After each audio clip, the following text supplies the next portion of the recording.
Hello and welcome. Tonight I'm meeting with two women who are speaking out about the need for reform and the need for dialogue in the Catholic Church. We're going to talk tonight about an issue that they have focused on in their work, and that is the issue of human sexuality. I think you'll find the show very interesting and informative, and I'm delighted to introduce you first to Mary Beth Stein. Mary Beth, you're with the Catholic Coalition for Church Reform. Yes. And I'll have you define that in a minute. My other guest is Mary Ellen Jordan. Mary Ellen is with the Council of the Baptized. Right. So welcome. Thank you very much both for inviting us. Thank you. Can you define what the Council is and what the Coalition is? Both organizations are made up of lay Catholics. Now that would be people who are not ordained, and we are drawn from the Minneapolis and St. Paul area, our local archdiocese. We're Catholics who love the Church, and at the same time, we see that there's a great need for reform and healing in the Church. So you've not gotten frustrated to the point of some Catholics who have said, I need to leave? Well, we certainly experience some frustration. No, we are more dedicated to staying within the Church and finding ways that we can bring change. So we have these two organizations. They're sister organizations, and we work very closely together. The Catholic Coalition for Church Reform, probably better known as CCCR. That is more the action arm of our movement. They create activities and actions that are geared toward bringing about reform in the Church. The Council of the Baptized is more the deliberative body. So when issues of concern come from really any Catholic in the Archdiocese, they can come to the Council of the Baptized. The Council listens to the concern, deliberates, and then helps people to come up with a response. So the topic we're talking about this evening began as concern from some people in the Archdiocese, came to the Council of the Baptized, where the Council listened to the concerns, and the result is this position paper on healthy sexuality. And I didn't mention this, but they have written this paper along with two other authors. Right. And we'll dig into it. And these organizations have not been around long time. I mean, they're both fairly new on the horizon, correct? True. About 7 years for the CCCR and about 4 years for the Council. Before I do an interview, I'm often asked by people on the street and people I know, well, what's your topic? And when I told them the topic this week, several people made the comment, that has to be a courageous thing to do within the Church, to speak out against some of the traditional church practices. And I'm curious and want to know, and I'm sure the viewers do, how you came to the place you're in now and how you got involved with these organizations. Well, I'll begin. I was a college student in the middle of the 60s. And that was a very exciting time. As you know, the civil rights movement was gaining steam, the anti-war movement, the feminist movement, and at the same time, the Vatican Council was going on. And so I was taking theology classes during that time, and so they were very exciting. There was so much renewal, so much controversy, so many new ideas that I got very interested. And where were you studying? I was at Mundelein College in Chicago. It's now part of Loyola University. Another thing that happened at that point was in 1960, the birth control pill was introduced. And one of the developers and promoters was a Catholic doctor. So we were discussing that in our theology classes all the time. Vatican II ended in 1965. One thing that was not discussed at Vatican II, but people wanted to discuss, or to have discussed, was artificial contraception because of the, well, controversy, but enthusiasm for the fact that you could have some method of birth control that was easy. So enthusiasm from the lay people in the Catholic Church. Right. So it was a big topic of discussion. Interestingly, the council ended in 1965, and in that same year, the U.S. Supreme Court decided the Griswold versus Connecticut, it made that decision, which legalized for the first time the sale of artificial contraception in pharmacies in every state of the U.S. So it became an even more issue on the front, hot button issue. So the Pope at that time was Pope Paul VI, and he said, okay, we didn't discuss it. He didn't want it discussed at Vatican II, but he said, we'll have a commission after Vatican II. And he set up a commission of about 40 people, doctors, medical doctors, scientists, lawyers, theologians, and lay people. And two of the very prominent lay people were a couple from Chicago that, having grown up in Chicago, I was very, very familiar with because they were so active. Their names were Pat and Patty Crowley. And that commission overwhelmingly recommended a change in the Church's position on artificial contraception. But the Pope decided that one of the arguments for not changing, and he did not want it changed, the ban lifted, because he said it would damage church authority, its teaching authority. And ironically, not changing the position has damaged the teaching of authority of the church. So it's well known that, for instance, in the US, about 90% of American Catholics utilize artificial contraception. 90%. About 90%. And the church is very aware of it. They follow the Pew surveys and other national surveys. But they haven't changed it, and so it's remained a hot button issue all these years.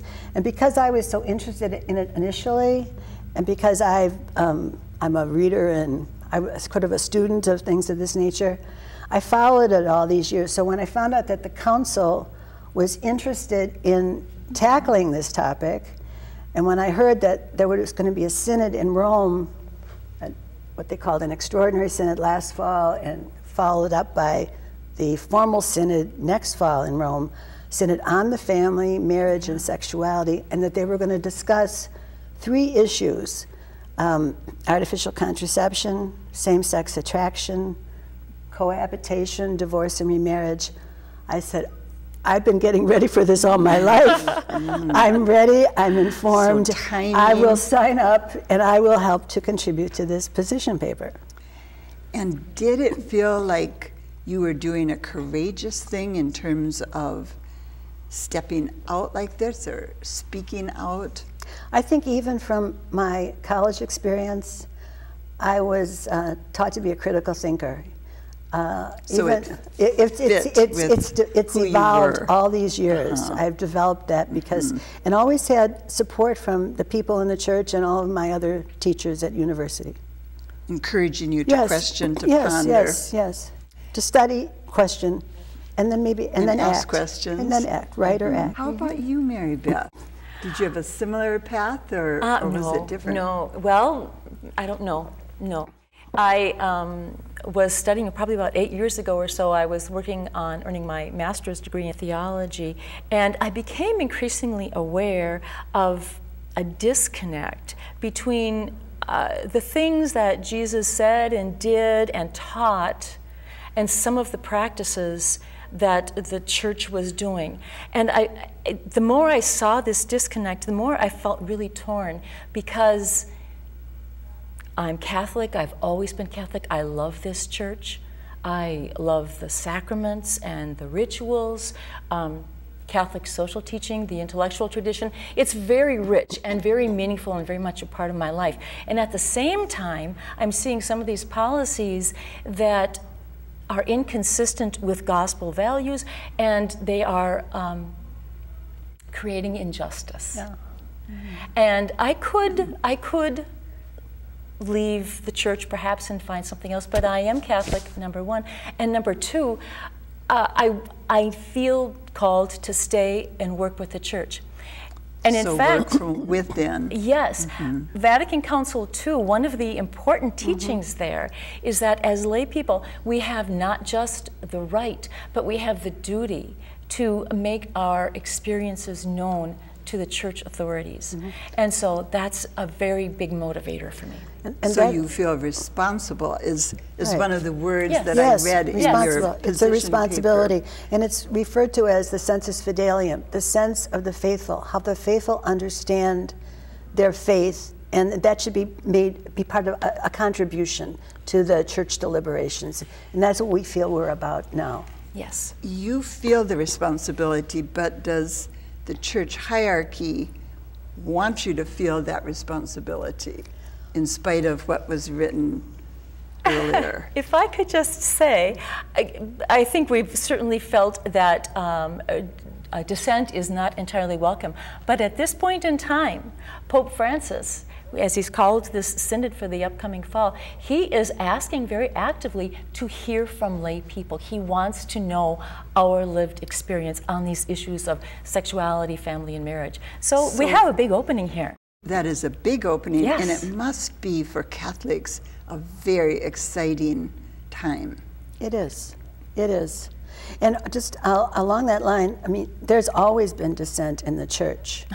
There's a long tradition Any of church it. body, Any right? church, any political body, any political body. Right. And often And there are politics within church bodies. That's true. But often the dissenter or the person is often just ahead of his or her time. And often those Correct. people become reformers that are saints or heroes in different ways. So it's not, in a sense, it's not unusual. And because I know that, I don't feel much conflict about speaking up. Well, I can tell you're both so energized by your role, which is wonderful to see and hear. Real quickly, tell us the position of the lay Catholics that you're working with.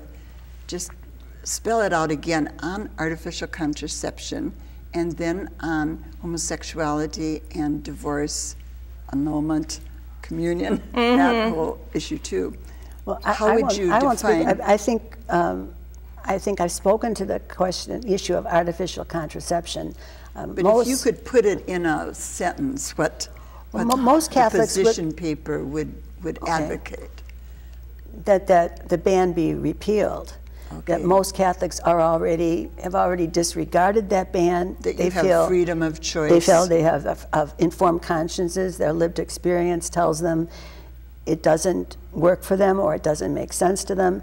I think most do it with a clear conscience, but there are people though who are so angry about that issue that they have left the church on that issue. Oh, yes. And there are, I would say, there must be millions that fall in that camp. And the church is well aware of that. Yes, I'm sure. Yeah. And concerned about it. Right. I'm sure. Yes. So let's go to Then issue we number have, 2, though. yes, Issue of, same-sex gays and attraction lesbians. and orientation. The position of the church on same-sex attraction and orientation is that it is a tendency toward intrinsic moral evil, and that it is a disorder.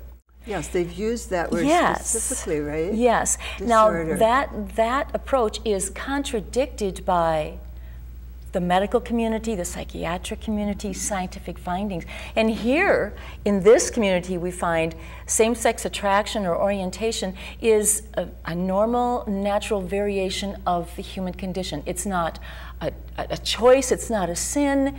If you look theologically, It's not so it's not an abnormality. Right. It's No, just not at all. one part of the normal spectrum. So are you finding a lot of fight back on that issue? It seems in our country we've made such leaps and bounds. Right. And so fast. But within the church body, are you having a lot of feedback for your, what I would call the liberal modern position?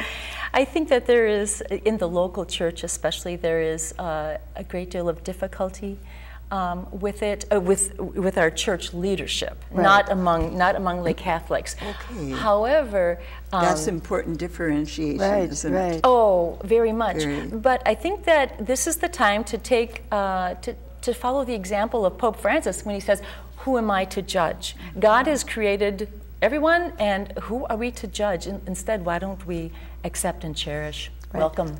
That was a very big statement. If it's created, it must be good. I mean, basically, if you believe that God is a creator, then you have to accept that creation is basically good. And that's part of creation. Exactly. Including in all of the animal kingdom, not just human beings. It's there everywhere. Right.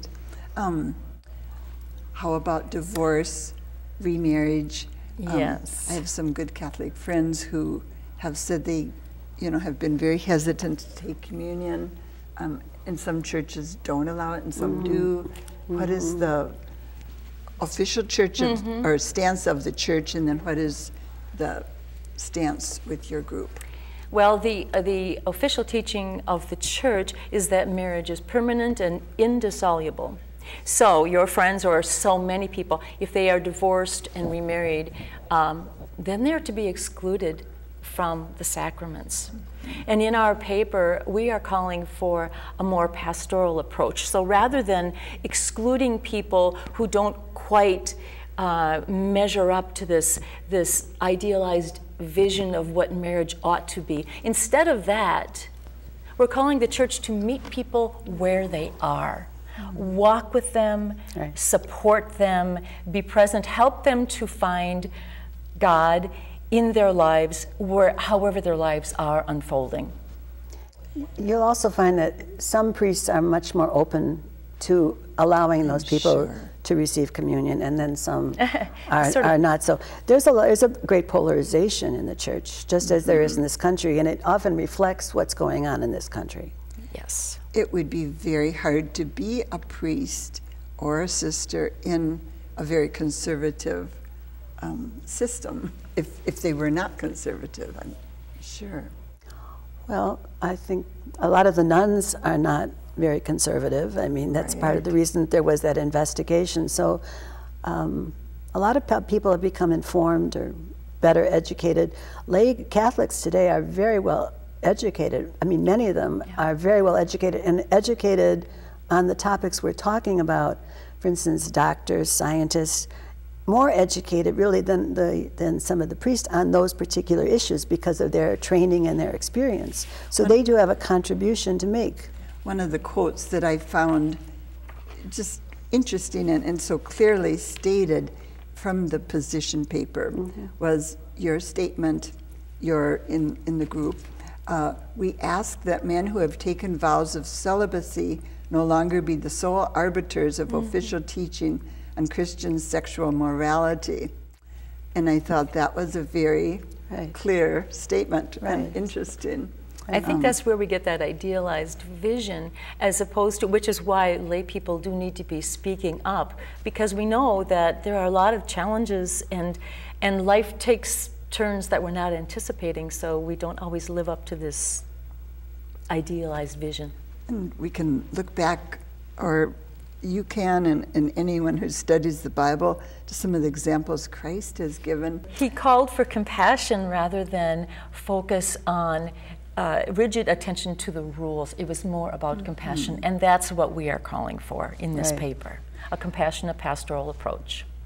We have about 8 minutes left only, and I want to ask you about one of your basic tenets, as I understand it, that you feel, and tell me if I'm stating this correctly, that the church is reformable. Right, that is an important part of the paper, because many people are afraid of change, or they find it hard or resistant to change, but change is inevitable in any living institution. So we know that the church has changed on innumerable subjects. I mean, history tells us the church used to teach that usury, or the charging of interest, was wrong, but once the economy became capitalist, they no longer say that. That's the such church, a good example, right. Mary Ellen, isn't it? Well, the church accepted slavery as a normal part of God's plan. That's no longer acceptable. The church had a hard time with evolution until the evidence was insurmountable practically, and so now theologians are finding that grappling with the evolutionary theory actually enriches some of their understanding of doctrine. So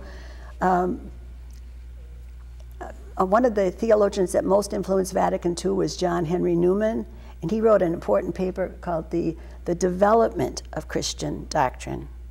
And he said also, time is necessary for the full comprehension and perfection of great ideas.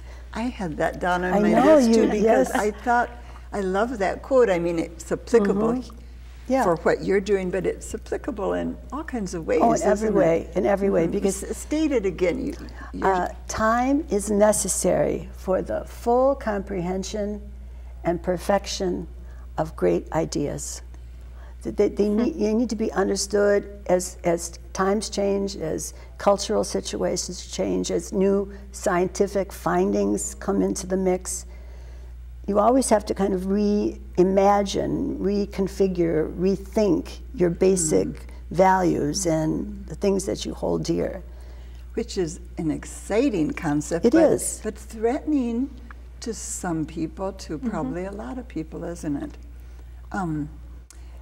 Are you going to be taking these ideas and sending them to the church authorities here in Minnesota, to Pope Francis? I mean, what is your plan in terms of spreading what you've thought about further? Okay. Well, right now we are having a series of listening sessions all around the Archdiocese where people are gathering in homes or in churches or any venue, and we are giving people the opportunity to talk about what their lived experience is on these issues around sexuality. And then we are taking that information and we are going to be sending it to Pope Francis and to all the U.S. bishops that are going to be attending the synod, to the papal nuncio and to our own Archbishop Neinstedt as well. This is part of that sensus fidelium. So it what will is our be experience? sent in a written form, Yes. in addition Yes. to the paper that I've seen here. We're going to ask them to write, along with the discussion, really short paragraph essays, write them anonymously, so that they have after a little reflection, so they can put into words what they think is the most valuable, or what concerns they have, or what they want the Vatican, the bishops to know and to take into account when they do their deliberations. Yes. And so this will be from people all across the board here in Minnesota. Right. Well, in this Archdiocese, in St. Paul, Minneapolis Archdiocese. Are there parallel things like this going on in other dioceses and other states that you know of? Yes, there is. There's an international organization of which we are a part, the Catholic Church Reform International, and they just completed a survey internationally, and they are starting a program of gathering people's stories on how they have experienced some of these issues. And so there is the international effort. People are responding to that call from Pope Francis. And this synod am I using the right Right, word? Yes. right.